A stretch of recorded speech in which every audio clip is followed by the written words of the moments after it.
Havana's iconic waterfront promenade, submerged. This was last week, just hours after Hurricane Irma left Cuba's waters on its way to Florida.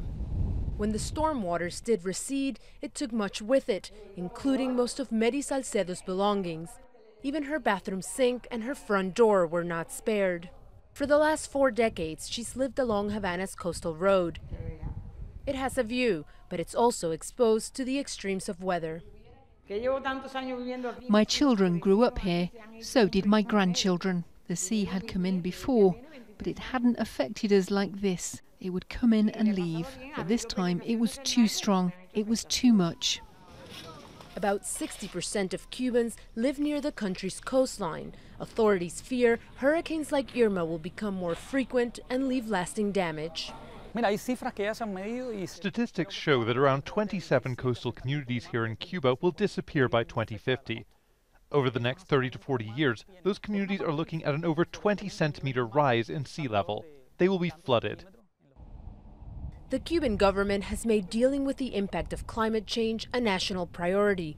It's set ambitious goals for renewable energy and banned new constructions along coastal areas. But Cuba's biggest challenge when it comes to dealing with the impact of climate change may have less to do with new constructions and more with existing ones. Throughout the country, but especially here in Old Havana, crumbling buildings make it much more dangerous for residents to face stronger, more persistent storms.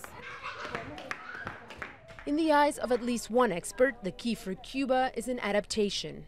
In Cuba, we have a very solid system of civil defense that prepares the people to face the hurricanes and these events. But what about if that condition is changing? What about if from now on hurricanes will be more powerful and more frequent? So it's not about having a solid preparedness, but also to think about new ways of preparedness. With hurricane season set to run for another 2 months, there may be more storms to prepare for in Cuba.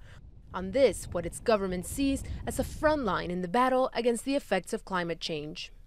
Galiano, Al Jazeera, Havana, Cuba.